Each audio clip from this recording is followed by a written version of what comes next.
Hello and welcome back, or welcome if you're new here. My name is Gibson, and I am a counselor, author, and founder of the Personal Development School. And on this channel, we go through a whole bunch of tools that incorporate the subconscious mind, different psychological tools and techniques to really help you understand how to have thriving relationships in a healthy way without games, without manipulation, but actually through understanding key facets like attachment theory, how to communicate, how to set healthy boundaries, and really how to reprogram old baggage or subconscious wounds. So, if you don't want to miss any exciting content, you can subscribe, hit the notification bell down below. And we put literally daily videos out here pretty much every single day of the week. So, today we're going to talk a little bit about similarities and differences between fearful avoidant attachment style and narcissistic personality disorder. And my hope is that by the end of this video, you deeply understand this concept. And if you stay around till the very, very end, the last piece tends to be the one that shocks everybody the most about some of the similarities and differences here. So first and foremost, there are really key components that engage what narcissistic personality disorder actually is. So if you ever look at the DSM-5, you'll see that there tend to be 9 main qualifications. Now, you really only need 5 of these 9, but we're going to go through each of the 9 and we're going to discuss how the narcissist presents versus how the fearful avoidant attachment style might present instead. So number one of the biggest ones you'll see for narcissists is grandiosity. And there will be this grandiose sense of self-importance for somebody with narcissistic personality disorder where they may exaggerate their achievements or they may just expect themselves to basically be recognized as some sort of superior to others even without any kind of achievement. Like you may just see this individual have an inflated sense of self. Now, at a deep, deep level, it's usually a coping mechanism in and of itself, but this is usually at an unconscious level of mind for the narcissist. When you meet a fearful avoidant attachment style, a fearful avoidant attachment style, just like anybody, can have moments of having, an inflated sense of self. But I would generally say what you'll see is much less of that in the fearful avoidant attachment style than you would see for the average person. In fact, what you'll see the vast majority of the time is the fearful avoidant attachment style tends to actually put other people on a pedestal quite easily. And yes, they can also devalue people at times when they're triggered or things like that. But as a general rule, you're going to see that they have a much greater tendency to put others on a pedestal and also to feel like they are kind of operating from a lesser state. It's very common to hear fearful avoidance think that they have to excel or stand out in some form just to be worthy of like the baseline of love, because fearful avoidance usually have a deep I am unworthy core wound. And so the vast majority of the time, what I'll see is fearful avoidance almost be the opposite of grandiose. And in fact, sometimes fearful avoidance will actually get really turned off by grandiosity or, feel really afraid to present themselves that way because they feel like it can be sort of a threat to emotional connection and authenticity, which tend to be really important on the fearful avoidance list. So this is one thing that I would definitely say is where there can be a big difference. Number two, is you'll generally see narcissists become very preoccupied with these ideas or fantasies or concepts of unlimited power or success or the perfect, most ideal love or brilliance or beauty. It's sort of like the narcissist will fantasize about, these ideal states of life. And at a deep level, for the narcissist, I've seen things like people say, I remember working with one person who got brought in by the other half of their couple in a relationship. And I sat down on the first meeting. So I was working with a woman first, and she brought in her partner, and they were thinking of getting engaged and married and sort of taking the next steps in their relationship. And I remember he talked about how, in the very first meeting, he said, and by the way, their relationship was kind of like on the rocks. Like it was they were going through some rocky times. They weren't sure if they really could take the next steps together. And I remember he sat down and he said, nobody has ever felt a love like this. Nobody could even imagine the love that we have.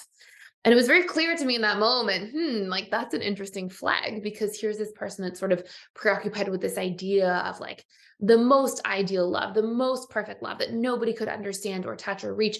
And right there, you see that sort of inflated sense of self-importance to a certain degree and almost that grandiosity, but it really falls under number two here, which is these sort of fantasies. Fearful avoidance, you just won't really see this. You won't see there's this preoccupation with like unlimited success or power or brilliance. Now, I do want to say one thing here, actually, which is that a narcissist can be any attachment style. I most often see them be AP with an FA secondary attachment style, or FA with an AP, or FA with a DA. Like you can see these sort of different dynamics, but because you see that like constant need and hungering in the narcissist for narcissistic supply and attention, which sort of puts them more in that AP space, but they also have a really strong capacity to be able to deactivate from people.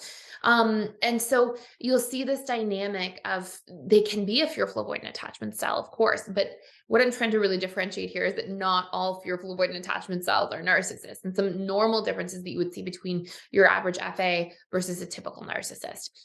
So you won't see this preoccupation with these, fantasies the way that you would with a narcissist. Number three, there tends to be this really strong dynamic for a narcissist where they believe that something about them is extra special or unique, and that they can really only be around other powerful or high status or other special unique people, or like groups of people, institutions, things of that nature. And so they tend to, again, have this like perception of self on this huge pedestal, and they tend to think that everything's sort of about like social climbing to a certain degree, or like who are they spending time with, they better be high power, high status individuals. Whereas a fearful avoidant, what I find the vast majority of the time is fearful avoidance tend to prioritize their relationships by like the level of depth of connection they have in those relationships, and how much authenticity they feel like they can bring into that relationship. So power, status, specialness, uniqueness, I just wouldn't say that's something that tends to be any kind of preoccupation for your typical fearful avoidant. Number four, we see this excessive need for admiration. Now, for any attachment style can enjoy admiration, right? But you'll see the unique relationship to it so clear, right? You'll see anxious preoccupied, as an example, tend to need that sort of admiration as a strategy for safety, right? They want to feel like they're reassured and validated, so they're not going to be abandoned and thus not become unsafe. Dismissive avoidance, if they get excessive admiration, they tend to shy away. You'll see the same thing for fearful avoidance. Small compliments that are kind and sincere tend to land well with FAs and DAs both. Excessive admiration, like putting somebody up on this huge pedestal, is something that most fearful avoidant and dismissive avoidant attachment styles tend to be like, this doesn't feel authentic. I don't like this. I don't trust you. Do you have an ulterior motive? Why are you putting me on this huge pedestal? And I would say for fearful avoidance, especially, it tends to feel like a threat to connection. Like, if you're going to put me on this huge pedestal, we're not equals, and we can't rely on each other back and forth in a healthy, equal way. So we'll see again, that tends to be something that will cause a fearful avoidant to kind of run in the other direction, or is definitely something that an excessive need for admiration is something I would say fearful avoidants don't have. A subtle need for admiration can be something that is more common. Number five, a sense of entitlement. So you'll see, as an example, like a lot of narcissists, they tend to have this really entitled sense of self in terms of how they treat other people. And this could be the way that they treat, for example, like I would see this come up so often from clients who had partners that were narcissists. They would often talk about things like how the narcissist, would feel so perturbed that they have to wait in line with everybody else, or how a narcissist would treat a waiter or waitress if they ever made like a mistake, with an order or something. They would treat them in this really unhealthy way. And they would put them down and be like, how could you do this to my order? Like, do you know who I am? Kind of dynamic. And so that sense of entitlement is almost like this person expects special treatment just for being who they are. And it's funny because it's like you can have all these people in a restaurant, but like, why would this one person get all this special treatment over all these other people? But again, to the narcissist, they're not seeing themselves or their experience in that way. They're seeing through the lens of narcissistic personality disorder. So you would see that in a narcissist. You would generally see fearful avoidance almost be the opposite yet again, where it's like they almost can't take on a healthy sense of entitlement. It's actually a big part of the fearful avoidance healing, in my opinion, to feel like divinely entitled to having boundaries and to actually having their needs communicated in a relationship and have an exchange of needs being met. And instead, I often find that fearful avoidance will overgive to people and under receive because they don't feel worthy of love as they are. And so we tend to really not see these line up between your typical FA and typical narcissist. Our next one is lack of empathy. So number 6 here is lack of empathy. And what you'll see for the lack of empathy piece is narcissists can not only lack empathy, but they may also, like, especially when they hurt somebody or do something mean or hurtful, they may even like not have a huge sense of remorse for that. So they can, struggle to actually empathize with somebody else's feelings. But like, let's say we have a narcissist who's putting their partner down, who's telling them they're not good enough, and who's commenting on the way they look in a negative way, or, being tough or critical as you would typically see from a narcissist. They may not only struggle to empathize with how that could make their partner feel in the moment, but even if the partner then communicates to them later, like, hey, that really hurts me, they may struggle to empathize with that then. They might be like, so, and kind of lack this like remorse piece to a certain degree as well. We may see that change as you go further down the continuum of hurt. Like when we say lack empathy for a narcissist, it's not the same thing as somebody, for example, with ASPD or antisocial personality disorder, which really is like the umbrella term for sociopaths and psychopaths who like do not feel remorse the vast majority of the time for anything. Here we're talking about like lacking empathy. So there just tends to be this big absence of it. And that will be the space that you won't really see with fearful avoidance. And this is actually the place that I would just say only when fearful avoidants are really, really triggered, they can lose sight of their ability to empathize with somebody else in that moment. So if a fearful avoidant, for example, thinks that like their trust is being broken or betrayed, they can be harsh with their words and critical and then kind of justify that to themselves. Like, well, this person hurt me first. So like my reactive actions are, okay back. And the reality is that actually like opens up a whole other dialogue around the term of reactive abuse, which maybe I can make another video about. But at the end of the day, what we say and what we do are what we say and what we do. And so sometimes we can see, and it's a good thing for fearful avoidance to be mindful of, is that sometimes if you're reacting to somebody who hurt you deeply with more hurt, it's important to not just justify your actions or reactions, right? It's important to say like, hey, I also want to hold myself to a better standard than that. So we can see this lack of empathy a little bit in very specific cases for fearful avoidance. However, it is usually followed by, once they've cooled off, a deep sense of guilt or shame. And oftentimes we'll see fearful avoidance like take the initiative to apologize or own their behaviors. Whereas for a narcissist, we just generally don't see dynamics like that. Now, number 7, exploitative. So you may see that the narcissist is kind of scheming a lot of the time to, how to take advantage of somebody or how to manipulate somebody to get their own needs met or, to sort of like achieve their own gains in some kind of way. And it's not only that they can exploit people in the moment if they see an opportunity to do so, it's like because of that lack of empathy, they may even go so far as to premeditate how to exploit or take advantage of people in different situations, specifically to meet their own needs. And again, it comes from this like sort of desperation and woundedness of the narcissist. And I'm not saying it's okay, of course, but there's a lot of complex trauma for the vast majority of individuals with narcissistic personality disorder. And you can see like this typical manifestation of that, which is that, in individuals with NPD, when we are more traumatized, we are more desperate. And so when we are in this position of like feeling desperate within ourselves, and there's this big hole in this person's self concept that they're constantly trying to fill, it creates the breeding grounds for dynamics like wanting to premeditate to exploit people to achieve their own needs, because achieving their own needs is an attempt to fill that hole within their self concept or sense of self. And so you can see these like very premeditated sort of strategies to take advantage of other people. Whereas again, fearful avoidance will, if anything, tend to take advantage of themselves to please other people or to relieve other people from pain. And again, part of the fearful avoidance healing is to learn to set healthy boundaries, right? Is to learn how to actually stop taking advantage of themselves and to make sure that they have a healthy sense of self with healthy boundaries around the different interactions in their close relationships. The next one we have, number 8, is arrogance. You'll tend to, if you pay close attention when you first meet a narcissist, I mean, they can do the love bombing thing where you just see that sort of like love bombing dynamic, but we'll usually see this quite strong hint of arrogance in the way that somebody presents themselves. Like you may meet them and they might want to tell you who they are and, all the great things they've done. And, I had a few clients who were narcissists over the years, most often who got dragged into sessions with their partner.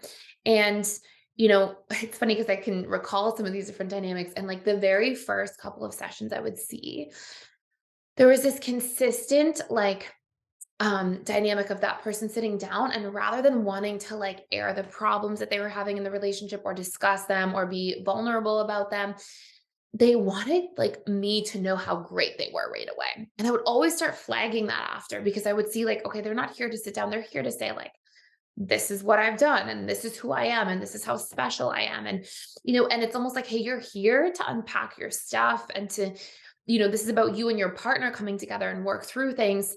And like, you're really taking up a lot of space to talk about how amazing you are. And, to me, that could be, of course, like somebody who is coming from a place of insecurity. But to me, I would always see that sort of like undertone of arrogance and put that as a red flag towards, maybe this person is, operating from this space of narcissism. So that's a huge one. And then last but not least, one of the biggest ones that people tend to not notice as much, but it's a really good thing to flag. This is another thing where if people are repeatedly talking about this, I flag this, is narcissistic personality disordered individuals have this preoccupation with envy. And it's like this constant feeling of like either they are jealous of other people and yet they won't admit it. You'll tend to see that they cope with that envy by putting other people down, and sort of like trying to diminish them or devalue them as an attempt to prop themselves up next to that person. But they can also have this preoccupation with talking about how everybody's envious of them. And whenever I hear, like, again, it's not one of these things that creates a narcissist. It's the combination of at least 5 of 9. And whenever I hear people talking, they're arrogant, they're talking about how great they are, and then they talk a lot about how everybody's jealous of them. And, I'm always like, these are giving me sort of check marks in that kind of direction. If somebody's constantly talking about everybody being jealous of them, that tends to be something where it's a bit of a flag. And again, for fearful avoidance, you tend to not really see a lot of that dynamic, because I find that fearful avoidance, they value emotional connection so much in relationships that they can be possessive in relationships, but I would call that something separate, right? It's not jealous or envious of people. It would be, they can be possessive over their partner in a relationship at times. But the narcissist will have this like huge preoccupation with envy and jealousy in regards to all different people, acquaintances, relationships. Like it tends to be quite a common theme. So I hope this gave you some good insight. If you ever do want to move through healing from narcissistic abuse or any trauma around narcissism, we do have a course you can check out for free for 7 days down below. And I'll put the link to that. It's called Overcoming Narcissistic Abuse and Complex Grief, because there is this really strong complexity to grieving the narcissistic relationship, where it's like there's this addiction element in it. And sometimes we can feel like we are trying to shed that relationship, and yet we like, so some part of our subconscious mind keeps wanting to go back to it. And also, if you want to do a much deeper dive into many courses at PDS and really kickstart a huge healing journey, we actually have $1,000 off of our lifetime membership right now, which is just access to all of the personal development school courses, the daily webinars from Monday through Saturday with myself and other trained counselors or coaches, and all of our social events. And that's for life. So you actually get access to all of it on an ongoing basis if you want to check that out too. So that's it for today. Thank you so much for watching. Please like, share, and subscribe, or hit the thumbs up button if you enjoyed this video. I would super appreciate it. And I will see you in future videos.